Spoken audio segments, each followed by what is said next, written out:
Hello friends, welcome to Sharada competitive academy. ನಾವು ಈ ಕ್ಲಾಸಲ್ಲಿ ದಿನಾಂಕ 21/5/2022 GPST ಪರೀಕ್ಷೆ ಏನು ನಡೀತು ಆ ಪರೀಕ್ಷೆಯ ಪೇಪರ್ 1 GK ಪೇಪರ್ ಸಾಮಾನ್ಯ ಅಧ್ಯಯನ ಪ್ರಶ್ನೆ ಪತ್ರಿಕೆಯನ್ನು ನಾವು ಈ ಒಂದು ವಿಡಿಯೋದಲ್ಲಿ ನೋಡ್ತಾ ಹೋಗೋಣ. ಏನು ಕೊಟ್ಟಿದ್ದಾರೆ ಅನ್ನೋದ್ರ ಬಗ್ಗೆ. ನಾವು ಲಾಸ್ಟ್ ಕ್ಲಾಸಲ್ಲಿ ಕೆಲವೊಂದು ಪ್ರಶ್ನೆಗಳನ್ನು ನೋಡಿದ್ವಿ. ಈ ಕ್ಲಾಸಲ್ಲಿ ಅದ್ರ ಮುಂದುವರೆದ ಭಾಗಗಳನ್ನು ನೋಡೋಣ.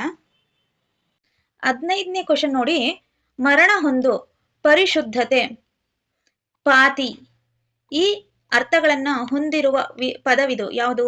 ಆಪ್ಷನ್ 1 ಮಡಿ, ಆಪ್ಷನ್ 2 ಕಾಡು, ಆಪ್ಷನ್ 3 ಬೇಡ, ಆಪ್ಷನ್ 4 ಹರಿ. ಮರಣ ಹೊಂದು ಪರಿಶುದ್ಧತೆ ಪಾತಿ ಈ ಪದವನ್ನ ಹೇಳ್ಬೋದು. ಯಾವುದು ಅದಕ್ಕೆ ಆನ್ಸರ್?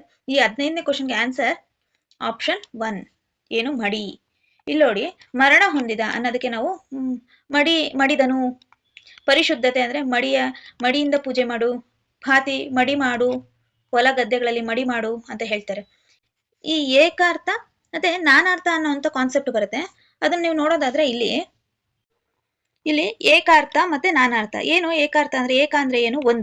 ಒಂದೇ ಅರ್ಥವನ್ನ ಕೊಡುವ ಅನೇಕ ಶಬ್ದಗಳಿಗೆ ನಾವು ಏಕಾರ್ಥ ಅಂತ ಕರಿತೀವಿ. ಅಂದ್ರೆ ಸೂರ್ಯ ಅಂದ್ರೆ ಏನು? ಒಂದೇ ಅರ್ಥ ಕೊಡುತ್ತೆ. ಸೂರ್ಯ ಅಂದ್ರೂ ಒಂದೇ. ರವಿ, ಭಾನು, ದಿನಕರ, ದಿವಾಕರ, ಆದಿತ್ಯ, ನೇಸರ, ಉದಯ, ದಿನಪ, ಭಾಸ್ಕರ, ಪ್ರಭಾಕರ ಇವೆಲ್ಲವೂ ಕೂಡ ಒಂದೇ ಅರ್ಥ ಕೊಡುತ್ತೆ. ಆದ್ರೆ ಬೇರೆ ಬೇರೆ ಶಬ್ದಗಳು, ಹೌದಲ್ವಾ? ಸೂರ್ಯನ್ಗೆ ಸಂಬಂಧಪಟ್ಟಿರೋ ಹಾಗೆ ಎಲ್ಲಾ ರೀತಿಯಾದಂತ ಇದೆಲ್ಲವೂ ಕೂಡ ಒಂದೇ ಅರ್ಥವನ್ನ ಕೊಡುತ್ತೆ. ತಾಯಿ ಅಂದ್ರೆ ಅಮ್ಮ, ಮಾತೃ, ಜನನಿ ಇವೆಲ್ಲವನ್ನ ನಾವು ತಾಯಿ ಅಂತ ಕರಿತೀವಿ. ಅದನ್ನ ನಾವು ಏಕಾರ್ಥ ಅಂತ ಕರಿತೀವಿ. ಹಾಗೆ ನಾನಾರ್ಥ ಅಂತ ಅಂದ್ರೆ ಒಂದೇ ಶಬ್ದವನ್ನ ಅನೇಕ ಅರ್ಥಗಳನ್ನ ಕೊಡುವುದಕ್ಕೆ ನಾವು ನಾನಾರ್ಥ ಅಂತ ಕರಿತೀವಿ. ಅಂದ್ರೆ ಏಳು ಅಂದ್ರೆ 7 ಅನ್ನೋಂಥ ಒಂದು ಸಂಖ್ಯೆನೂ ಹೌದು.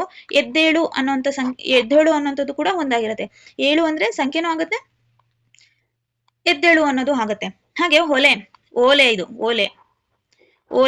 ಓಲೆ ಅಂತ ಅಂದ್ರೆ ಕಿವಿಯ ಆಭರಣವನ್ನ ನಾವು ಓಲೆ ಅಂತ ಕರಿತೀವಿ. ಇಯರಿಂಗ್ಸ್ ಅಂತ ಏನ್ ಕರಿತೀವಿ ಅದನ್ನ ನಾವು ಓಲೆ ಅಂತ ಕರಿತೀವಿ. ಪತ್ರವನ್ನ ಕೂಡ ಓಲೆ ಅಂತ ಕರಿತೀವಿ. ಆದ್ರೆ ನಮ್ಗೆ ಇಲ್ಲಿ ಕೊಟ್ಟಿರುವಂತ ಕ್ವಶನ್ ಏನು?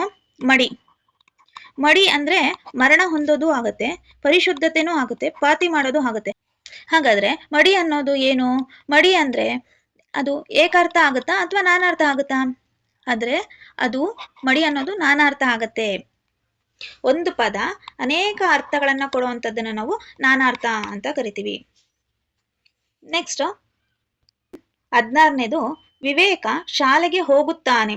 ಈ ವಾಕ್ಯದಲ್ಲಿ ಗೆರೆ ಎಳೆದಿರುವ ಪದದಲ್ಲಿರುವ ಕಾಲಸೂಚಕ ಪ್ರತ್ಯಯ ಯಾವುದು? ವನ, ಉವನ, ಉತ್ತಾನ, ದಾನ. ಇದಕ್ಕೆ ಸರಿಯಾದ ಉತ್ತರ ಉತ್ತ. ಹೋಗುತ್ತಾನೆ. ಹೋಗು ಪ್ಲಸ್ ಉತ್ತ ಪ್ಲಸ್ ನೇ. ಹೋಗು ಪ್ಲಸ್ ಉತ್ತ ಪ್ಲಸ್ ನೇ. ಆನೆ. ಹೋಗುತ್ತಾನೆ. ಹೋಗು ಪ್ಲಸ್ ಉತ್ತ ಆನೆ. ಹೋಗುತ್ತಾನೆ. ಕಾಲಸೂಚಕ ಪ್ರತ್ಯಯ ಯಾವ್ದಿದ್ರಲ್ಲಿ?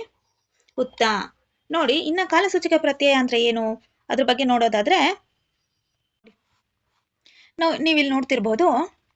ಓದುತ್ತಾನೆ. ಓದು ಅನ್ನೋದು ಒಂದು ಧಾತು ಆಗಿರುತ್ತೆ. ಕಾಲಸೂಚಕ ಪ್ರತ್ಯಯ ಯಾವ್ದಿಲ್ಲಿ? ಉತ್ತ. ಆಖ್ಯಾತ ಪ್ರತ್ಯಯ ಆನೆ. ಓದುತ್ತಾನೆ. ಇಲ್ಲಿ ಓದುತ್ತಾನೆ ಅನ್ನೋದು ಕಾಲಸೂಚಕ ಪ್ರತ್ಯಯ ಆಗುತ್ತೆ, ಉತ್ತ ಅನ್ನುವಂಥದ್ದು. ನೆಕ್ಸ್ಟ್ ಬರೆಯುತ್ತಾನೆ. ಬರೆ ಅನ್ನೋದು ಧಾತು, ಉತ್ತ ಅನ್ನೋದು ಕಾಲಸೂಚಕ ಪ್ರತ್ಯಯ ಆಗುತ್ತೆ.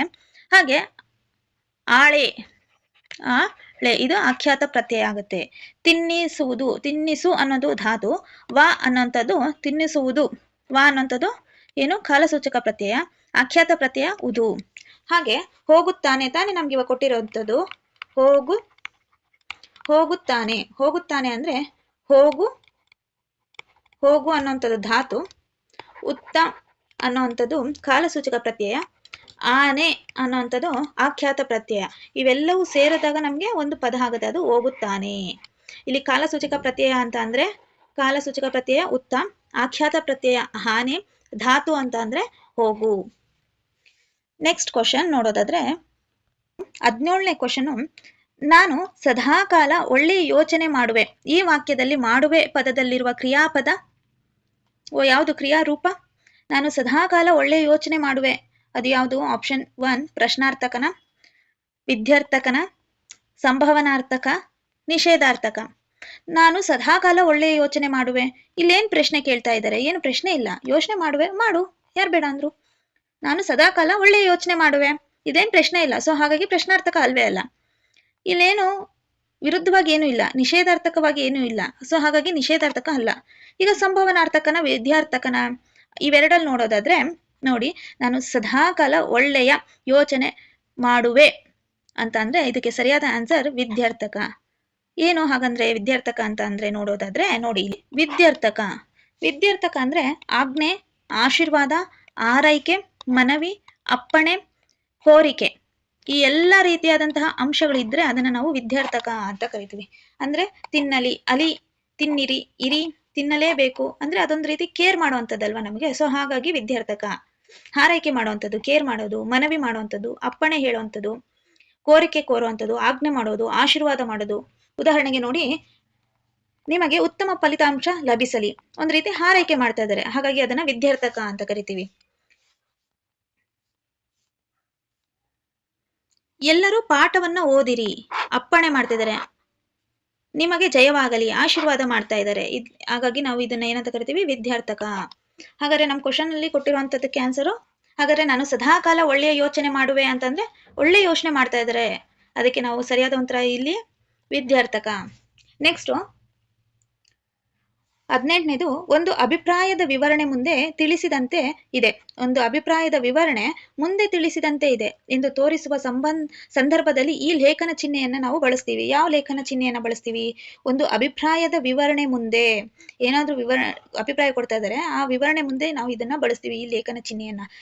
ಇಲ್ಲಿ ಆಪ್ಷನ್ ಏನ್ ಕೊಟ್ಟಿದ್ದಾರೆ ಅಂತ ನೋಡೋದಾದ್ರೆ, ಆಪ್ಷನ್ 1 ಉದ್ಧರಣ ಚಿಹ್ನೆ, ಆಪ್ಷನ್ 2 ವಾಕ್ಯ ವೇಷ್ಟನ ಚಿಹ್ನೆ, ಆಪ್ಷನ್ 3 ಆವರಣ ಚಿಹ್ನೆ, ಆಪ್ಷನ್ 4 ವಿವರಣಾತ್ಮಕ ಚಿಹ್ನೆ. ಇದಕ್ಕೆ ಸರಿಯಾದ ಉತ್ತರ ನೋಡೋದಾದ್ರೆ ನೋಡಿ, ಅದಕ್ಕೂ ಮುಂಚೆ ನಾವು ವಿವರಣೆಯನ್ನ ನೋಡೋಣ. ನೋಡಿ, ಈ ಲೇಖನ ಚಿಹ್ನೆಗಳಲ್ಲಿ ಈ ರೀತಿ ಕೊಟ್ರೆ ಅದನ್ನ ನಾವು ಪೂರ್ಣ ವಿರಾಮ ಅಂತ ಕರಿತೀವಿ. ಈ ರೀತಿ ಇದ್ರೆ ಅದನ್ನ ಅರ್ಧ ವಿರಾಮ, ಇದು ಅಲ್ಪ ವಿರಾಮ, ಇದು ಪ್ರಶ್ನಾರ್ಥಕ ಚಿಹ್ನೆ ಇದ್ರೆ, ಪ್ರಶ್ನೆ ಮಾಡುವಂತದ್ದಿದ್ರೆ ಅದನ್ನ ನಾವು ಪ್ರಶ್ನಾರ್ಥಕ ಚಿಹ್ನೆ ಅಂತ ಕರಿತೀವಿ. ಈ ಚಿಹ್ನೆಯನ್ನ ಭಾವಸೂಚಕ ಚಿಹ್ನೆ ಅಂತ ಕರಿತೀವಿ ಇದನ್ನ. ನೆಕ್ಸ್ಟ್ ಇದು ವಾಕ್ಯ ವೇಷ್ಟನ ಚಿಹ್ನೆ, ಇದು ವಿಶೇಷ ಪದ ಇರುವಂತ ಸಂದರ್ಭದಲ್ಲಿ ಇದನ್ನ ಬಳಸ್ತೀವಿ. ಇದು ಉದ್ಧರಣ ಅಂದ್ರೆ ಬೇರೊಬ್ಬರ ಮಾತು ಏನ್ ಹೇಳ್ತಾರೋ ಅದ್ರ ಬಗ್ಗೆ ಹೇಳೋದಕ್ಕೆ ನಾವು ಉದ್ಧರಣ ಚಿಹ್ನೆ ಅಂತ ಕರಿತೀವಿ. ಇದು ಆವರಣ ಪದ, ಪದಗಳ ಅರ್ಥವನ್ನ ಹೇಳುವಂತ ಸಂದರ್ಭದಲ್ಲಿ. ವಿವರಣಾತ್ಮಕ ಚಿಹ್ನೆ ಅಂತ ಅಂದ್ರೆ ಅಭಿಪ್ರಾಯದ ವಿವರಣೆಯನ್ನ ಹೇಳುವಾಗ ವಿವರಣಾತ್ಮಕ ಚಿಹ್ನೆಯನ್ನ ಬಳಸ್ತೀವಿ. ಹಾಗಾದ್ರೆ ಇದನ್ನ ನೋಡಿದಾಗ ನಮ್ ಆ ಕ್ವಶನ್ಗೆ ಆನ್ಸರ್ ಏನ್ ಬರುತ್ತೆ ನೋಡಿ. ಈ ಕ್ವಶನ್ಗೆ ಆನ್ಸರ್, ಒಂದು ಅಭಿಪ್ರಾಯದ ವಿವರಣೆ ಹೇಳೋದನ್ನ ನಾವು ಏನಂತ ಕರಿತೀವಿ, ಎಂತ ಚಿಹ್ನೆಯನ್ನ ನಾವು ಯೂಸ್ ಮಾಡ್ತೀವಿ, ವಿವರಣಾತ್ಮಕ ಚಿಹ್ನೆಯನ್ನ ನಾವು ಉಪಯೋಗವನ್ನ ಮಾಡ್ತೀವಿ. ನೆಕ್ಸ್ಟ್ ಬರ್ತಾನೆ. ಬರ್ತಾನೆ ಈ ಪದದ ಗ್ರಾಂಥಿಕ ರೂಪ ಯಾವುದು? ಬಂದನು, ಬರುವುದಿಲ್ಲ, ಬರುತ್ತಾನೆ, ಬಂದಿದ್ದಾನೆ. ಬರ್ತಾನೆ ಅಂದ್ರೆ ಬರುತ್ತಾನೆ ಅನ್ನೋದು, ಇದಕ್ಕೆ ಆನ್ಸರ್ ಬರುತ್ತಾನೆ. ನೆಕ್ಸ್ಟ್ ಸರಿಯಾದ ಪದ ರೂಪವಿದು. ಇದನ್ನ ನೀವು ಏನ್ ಗೊತ್ತಾ, ಈ ತರ ಕ್ವಶನ್ಸ್ ಕೊಟ್ಟಾಗ ಫಸ್ಟ್ ನೀವು ಬರ್ಕೊಂಡ್ಬಿಡಿ, ಆಮೇಲೆ ನೀವು ಆಪ್ಷನ್ ನೋಡಕ್ ಹೋಗಿ ಹೇಗಿದೆ ಅಂತ ನೋಡಿ. ಅನಿರ್ವಚನೀಯ, ಅನಿರ್ವಚನೀಯ ನೋಡಿ, ಅನಿರ್ವಚನೀಯ ಅನ್ನೋಂಥದ್ದು ಇದು ಸರಿಯಾದ ರೂಪ. ಈ ಒಂದು ಸರಿಯಾದ ರೂಪ ಎಲ್ಲಿದೆ? ಇಲ್ಲಿದೆಯಾ? ರಾಂಗ್ ಇದು. ಇದು ಬರಲ್ಲ, ದೊಡ್ಡ ಚ ಬರದೇ ಇಲ್ಲ. ಅನಿರ್ವಚನೀಯ ಇಲ್ಲಿ ಬರಬೇಕು, ಅಲ್ಲಿ ಬಂದಿಲ್ಲ ನೋಡಿ, ಇದು ಕರೆಕ್ಟ್ ಆನ್ಸರ್ ಆಗತ್ತೆ. ಇದು ಅನಿರ್ವಚನೀಯ ಅನ್ನೋಂಥದ್ದು ಸರಿಯಾದ ಉತ್ತರ ಆಗುತ್ತೆ. ನೆಕ್ಸ್ಟ್ 21ನೇ ಕ್ವಶನ್, ಅಣ್ಣ ಪದದ ಬಹುವಚನ ರೂಪವಿದು. ಅಣ್ಣ ಅಂದ್ರೆ ಬಹುವಚನ ಏನು? ಅಣ್ಣಗೆ ಅಣ್ಣರು ಅಂತ ಹೇಳ್ತೀವ, ಅಣ್ಣವು ಅಂತ ಹೇಳ್ತೀವ, ಅಣ್ಣಗಳು ಅಂತ ಹೇಳ್ತೀವ, ಅಣ್ಣಂದಿರು ಅಂತ ಹೇಳ್ತೀವ. ನಮ್ಮ ಅಣ್ಣಗಳು ಅಂತ ಹೇಳ್ತೀರಾ? ಇಲ್ಲ ಅಲ್ವಾ, ಅಣ್ಣಂದಿರು, ನಮ್ಮ ಅಣ್ಣಂದಿರು ಇವರೆಲ್ಲ ಅಂತ ಹೇಳ್ತೀವಲ್ಲ. ಸೊ ಹಾಗಾಗಿ ಇದಕ್ಕೆ ಸರಿಯಾದ ಉತ್ತರ 4ನೇ ಆಪ್ಷನ್. ನೆಕ್ಸ್ಟ್ ನೋಡಿ 22ನೇ ಕ್ವಶನ್, ಮಾಲೆಯ ಈ ಪದವು ಅಕ್ಷರ ಗಣಗಳಲ್ಲಿ ಇದಾಗಿದೆ. ಯಾವ ಗಣ ಇದು? ತಗಣನ, ಭಗಣನ, ಸಗಣನ, ಯಗಣನ? ಮಾಲೆಯ ಅಂತ ಅಂದ್ರೆ ಇಲ್ಲಿ ಯಮತರಾಜ ಬಾನ ಸಲಗಂ ಅನ್ನುವಂಥದ್ದನ್ನು ನಾವು ಇಲ್ಲಿ ಮನ್ಗಾಣ್ಬಹುದು. ಸೊ ಅದ್ರ ಬಗ್ಗೆ ನಾವು ನೋಡ್ತಾ ಹೋಗೋಣ. ನೆಕ್ಸ್ಟ್ ಸರಿಯಾದ ಪದ ರೂಪವಿದು. ಇದನ್ನ ನೀವು ಏನ್ ಗೊತ್ತಾ, ಈ ತರ ಕ್ವಶನ್ಸ್ ಕೊಟ್ಟಾಗ ಫಸ್ಟ್ ನೀವು ಬರ್ಕೊಂಡ್ಬಿಡಿ, ಆಮೇಲೆ ನೀವು ಆಪ್ಷನ್ ನೋಡಕ್ ಹೋಗಿ ಹೇಗಿದೆ ಅಂತ ನೋಡಿ. ಅನಿರ್ವಚನೀಯ ನೋಡಿ, ಅನಿರ್ವಚನೀಯ ಅನ್ನೋಂಥದ್ದು ಇದು ಸರಿಯಾದ ರೂಪ. ಈ ಒಂದು ಸರಿಯಾದ ರೂಪ ಎಲ್ಲಿದೆ? ಇಲ್ಲಿದೆಯಾ? ರಾಂಗ್ ಇದು. ಇದು ಬರಲ್ಲ, ದೊಡ್ಡ ಚ ಬರದೇ ಇಲ್ಲ. ಅನಿರ್ವಚನೀಯ ಇಲ್ಲಿ ಬರಬೇಕು, ಅಲ್ಲಿ ಬಂದಿಲ್ಲ ನೋಡಿ. ಇದು ಕರೆಕ್ಟ್ ಆನ್ಸರ್ ಆಗುತ್ತೆ. ಇದು ಅನಿರ್ವಚನೀಯ ಅನ್ನೋಂಥದ್ದು ಸರಿಯಾದ ಉತ್ತರ ಆಗುತ್ತೆ. ನೆಕ್ಸ್ಟ್ 21ನೇ ಕ್ವಶನ್. ಅಣ್ಣ ಪದದ ಬಹುವಚನ ರೂಪವಿದು. ಅಣ್ಣ ಅಂದ್ರೆ ಬಹುವಚನ ಏನು? ಅಣ್ಣಗೆ ಅಣ್ಣರು ಅಂತ ಹೇಳ್ತೀವ, ಅಣ್ಣವು ಅಂತ ಹೇಳ್ತೀವ, ಅಣ್ಣಗಳು ಅಂತ ಹೇಳ್ತೀವ, ಅಣ್ಣಂದಿರು ಅಂತ ಹೇಳ್ತೀವ. ನಮ್ಮ ಅಣ್ಣಗಳು ಅಂತ ಹೇಳ್ತೀರಾ? ಇಲ್ಲ ಅಲ್ವಾ. ಅಣ್ಣಂದಿರು, ನಮ್ಮ ಅಣ್ಣಂದಿರು ಇವರೆಲ್ಲ ಅಂತ ಹೇಳ್ತೀವಲ್ಲ. ಸೊ ಹಾಗಾಗಿ ಇದಕ್ಕೆ ಸರಿಯಾದ ಉತ್ತರ 4ನೇ ಆಪ್ಷನ್. ನೆಕ್ಸ್ಟ್ ನೋಡಿ 22ನೇ ಕ್ವಶನ್. ಮಾಲೆಯ ಈ ಪದವು ಅಕ್ಷರ ಗಣಗಳಲ್ಲಿ ಇದಾಗಿದೆ. ಯಾವ ಗಣ ಇದು? ತಗಣನ, ಭಗಣನ, ಸಗಣನ, ಯಗಣನ? ಮಾಲೆಯ ಅಂತ ಅಂದ್ರೆ ಇಲ್ಲಿ ಯಮತರಾಜ ಬಾನಸಲಗಂ ಅನ್ನೋಂಥದ್ದನ್ನ ನಾವು ಇಲ್ಲಿ ಮನಗಾಣ್ಬೋದು. ಸೊ ಅದ್ರ ಬಗ್ಗೆ ನಾವು ನೋಡ್ತಾ ಹೋಗೋಣ. ನೋಡಿ ಇಲ್ಲಿ ನಮ್ಮ ಕ್ವಶನ್ ಏನ್ ಕೊಟ್ಟಿದ್ದಾರೆ? ಮಾಲೆಯ ಅನ್ನೋ ಕ್ವಶನ್ ಕೊಟ್ಟಿದ್ದಾರೆ. ಇದು ಯಾವ ಗಣ ಅಂತ ನಾವು ನೋಡ್ಬೇಕು. ಅದಕ್ಕೂ ಮುಂಚೆ ಇದು ನಮ್ಗೆ ಅಕ್ಷರ ಗಣದಲ್ಲಿ ಬರುತ್ತೆ ಅನ್ನೋ ಗೊತ್ತಿರಬೇಕು. ಅಕ್ಷರ ಗಣದಲ್ಲಿ ನಾವು 8 ಗುಂಪನ್ನ ನಾವು ನೋಡ್ಬೋದು. ಅದು ಏನು ಅನ್ನೋದ್ರ ಬಗ್ಗೆ ನೋಡೋದಾದ್ರೆ ಇಲ್ಲಿ ನೋಡಿ, ಯಮಥ ರಾಜ ಬಾನಸಲಗಂ ಅನ್ನೋದು ಇದು ನಮ್ಗೆ ಗೊತ್ತಿರುವಂಥದ್ದು. ಯಮಥ ರಾಜ ಬಾನಸಲಗಂ, ಇದಕ್ಕೆ ನಾವು ಲಘು ಗುರು ಹಾಕೋದು ನಮ್ಗೆ ಗೊತ್ತಿರ್ಬೇಕಾಗತ್ತೆ. ಇಲ್ಲಿ ನೋಡಿ, ಯ ಅಂದ್ರೆ ಲಘು, ಮಾ ಅಂದ್ರೆ ದೀರ್ಘ ಇದೆ, ಇಲ್ಲಿ ಗುರು, ತಾ ಅನ್ನೋದು ದೀರ್ಘ ಇದೆ ಗುರು, ರಾ ಅನ್ನೋದು ದೀರ್ಘ ಇದೆ ಗುರು ಹಾಕ್ಬೇಕು. ಇಲ್ಲಿ ಜ ಅನ್ನೋದಕ್ಕೆ ದೀರ್ಘ ಇಲ್ಲ, ಇದು ನೋಡಿ ಇಲ್ಲಿ ಲಘು ಹಾಕ್ಬೇಕಾಗತ್ತೆ. ಭಾ ಇಲ್ಲಿ ದೀರ್ಘ ಇದೆ, ಇದಕ್ಕೆ ನಾವು ಗುರು ಅಂತ ಹಾಕ್ತಿವಿ. ನ ಅಂದ್ರೆ ಲಘು, ಸ ಅಂದ್ರೆ ಲಘು, ಲ ಅನ್ನೋದಕ್ಕೂ ನಾವು ಲಘು ಹಾಕ್ತಿವಿ. ಗಮ್ ಇಲ್ಲಿ ನಾವು ಗುರು ಹಾಕ್ತಿವಿ. ಇಲ್ಲಿ ನೋಡಿ, ಯ ಮಾತ, ಯ ಅಂತ ಅಂದಾಗ ಇಲ್ಲಿ ನೋಡಿ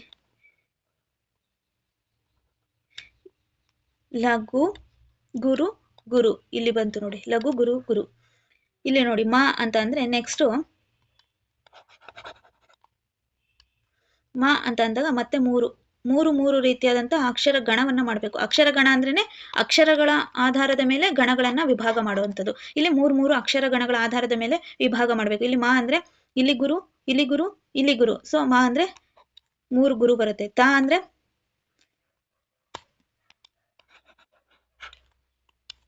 ನೋಡಿ, ತಾ ಅಂದ್ರೆ ಗುರು ಗುರು ಲಘು.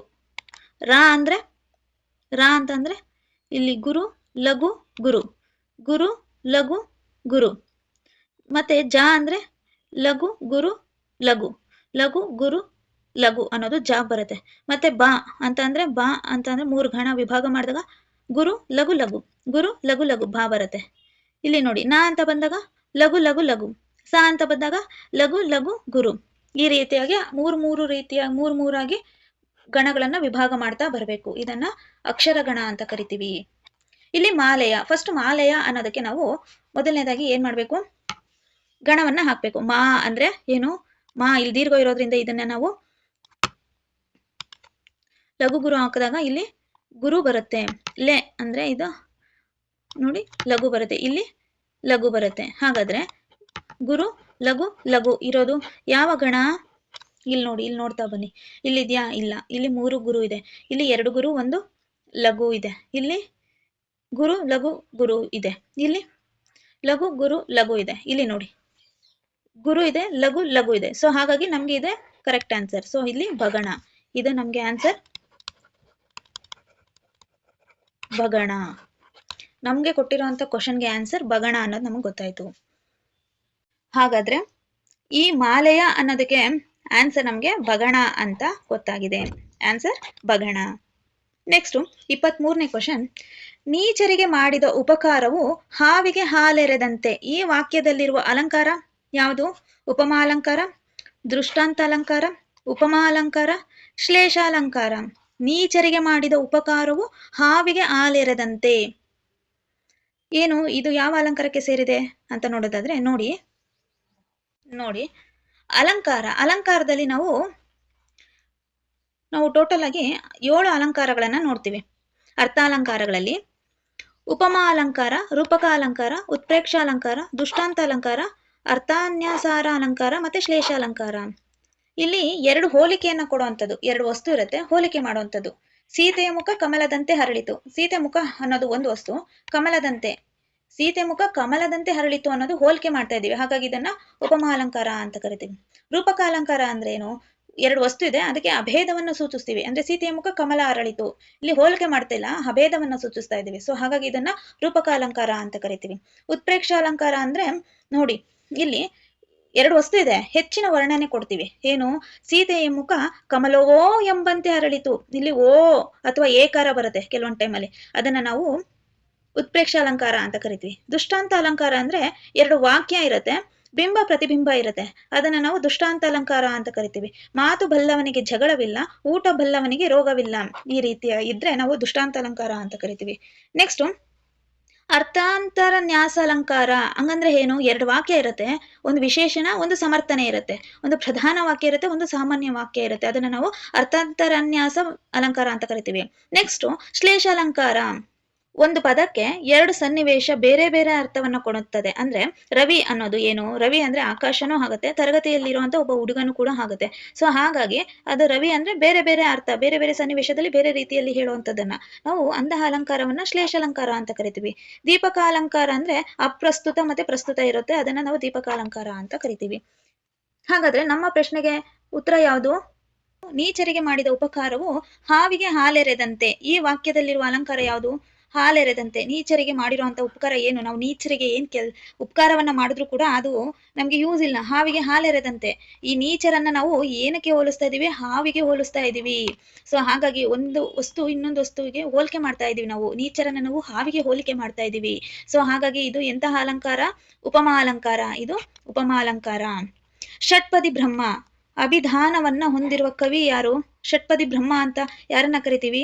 Option 1 Janna, option 2 Raghavanka, option 3 Kumaravyasa, option 4 Lakshmisha. ನೋಡಿ, ಇದಕ್ಕೆ ಸರಿಯಾದ ಉತ್ತರ ರಾಘವಾಂಕ. ರಾಘವಾಂಕದ ಬಗ್ಗೆ ನೋಡೋದಾದ್ರೆ, ರಾಘವಾಂಕವನ್ನ ನಾವು ಷಟ್ಪದಿ ಬ್ರಹ್ಮ ಅಂತ ಕರಿತೀವಿ. ಆತ ಬರೆದಿರುವಂತ ಕೃತಿ ಹರಿಶ್ಚಂದ್ರ ಕಾವ್ಯ, ಸಿದ್ಧರಾಮ ಪುರಾಣ, ಸೋಮನಾಥ ಚರಿತೆ, ವೀರೇಶ ಚರಿತೆ. ಈ ಮೂರು ಕೃತಿಗಳು ವಾರ್ಧಕ ಷಟ್ಪದಿಯಲ್ಲಿದೆ. ವೀರೇಶ ಚರಿತ ಅನ್ನುವಂಥದ್ದು ಉದ್ದಂಡ ಷಟ್ಪದಿಯಲ್ಲಿದೆ. ನಂತರ ಭೀಮಕವಿ ಬಸವ ಪುರಾಣವನ್ನ ಭಾಮಿನಿ ಷಟ್ಪದಿಯಲ್ಲಿ ಬರೆದಿದ್ದಾರೆ.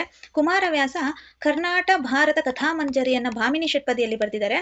ಲಕ್ಕಣ್ಣ ದಂಡೇಶ ಅನ್ನೋರು ಶಿವತತ್ವ ಚಿಂತಾಮಣಿಯನ್ನ ವಾರ್ಧಕ ಷಟ್ಪದಿಯಲ್ಲಿ ಬರೆದಿದ್ದಾರೆ. ಚಾಮರಸ ಪ್ರಭುಲಿಂಗ ಲೀಲೆಯನ್ನ ಭಾಮಿನಿ ಷಟ್ಪದಿಯಲ್ಲಿ ಬರೆದಿದ್ದಾರೆ. ನೆಕ್ಸ್ಟ್ ಗುರುಬಸವ ಅನ್ನೋಂಥವ್ರು ಶಿವಯೋಗಾಂಗ ಭೂಷಣ ಪರಿವರ್ಧಿನಿ ಷಟ್ಪದಿಯಲ್ಲಿ ಬರ್ತಿರುವಂಥದ್ದು. ಕಲ್ಯಾಣೇಶ್ವರ ಪರಿವರ್ಧಿನಿ ಷಟ್ಪದಿಯಲ್ಲಿ ಬರೆದಿದ್ದಾರೆ. ಸದ್ಗುರು ರಹಸ್ಯ ಅನ್ನುವಂಥದ್ದು ಭಾಮಿನಿ ಷಟ್ಪದಿಯಲ್ಲಿ. ಸ್ವರೂಪಾಮೃತ ಅನ್ನುವಂಥದ್ದು ಭಾಮಿನಿ ಷಟ್ಪದಿಯಲ್ಲಿ ಬರ್ತಿದ್ದಾರೆ. ವೃಷಭಗೀತೆ ಭೋಗ ಷಟ್ಪದಿಯಲ್ಲಿ ಬರೆದಿದ್ದಾರೆ. ಮನೋವಿಜಯ ಕಾವ್ಯ ಅನ್ನುವಂಥದ್ದು ಕುಸುಮ ಷಟ್ಪದಿಯಲ್ಲಿ ಬರೆದಿದ್ದಾರೆ. ಹಾಗೆ ಕುಮಾರ ವಾಲ್ಮೀಕಿ ಅನ್ನೋಂಥವ್ರು ತೊರವೆ ರಾಮಾಯಣವನ್ನ ಭಾಮಿನಿ ಷಟ್ಪದಿಯಲ್ಲಿ ಬರೆದಿದ್ದಾರೆ. ಮೈರಾವಣ ಕಾಳಗ ಅನ್ನುವಂಥದ್ದು ಭಾಮಿನಿ ಷಟ್ಪದಿಯಲ್ಲಿ ಕುಮಾರ ವಾಲ್ಮೀಕಿ ಅವರು ಬರೆದಿದ್ದಾರೆ. ನೆಕ್ಸ್ಟ್ ಕ್ವಶನ್ ನಾವು ನೋಡೋದಾದ್ರೆ, ತಾಳಿಯಾನು ಬಾಳಿಯಾನು ಈ ಗಾದೆಯು ಇದರ ಮಹತ್ವವನ್ನ ತಿಳಿಸುತ್ತದೆ. ವಿದ್ಯೆಯ, ಶ್ರಮದ, ಸಮಯದ, ತಾಳ್ಮೆಯ. ತಾಳಿಯಾನು ಬಾಳಿಯಾನು ಅನ್ನುವಂಥ ಗಾದೆ ಯಾವ ಮಹತ್ವವನ್ನ ತೋರುತ್ತೆ ಅಂತ ಅಂದ್ರೆ, ತಾಳಿಯಾನು ಬಾಳಿಯಾನು ಅನ್ನುವಂಥದ್ದು ತಾಳ್ಮೆಯನ್ನ ತೋರಿಸುತ್ತೆ. ತಾಳ್ಮೆಯನ್ನ ತೋರಿಸುತ್ತೆ. ಇದಿಷ್ಟು GPSTR 2022 ಅಲ್ಲಿ ನಡೆದಿರುವಂತ CET ಪ್ರಶ್ನೆ ಪತ್ರಿಕೆ ಪೇಪರ್ 1.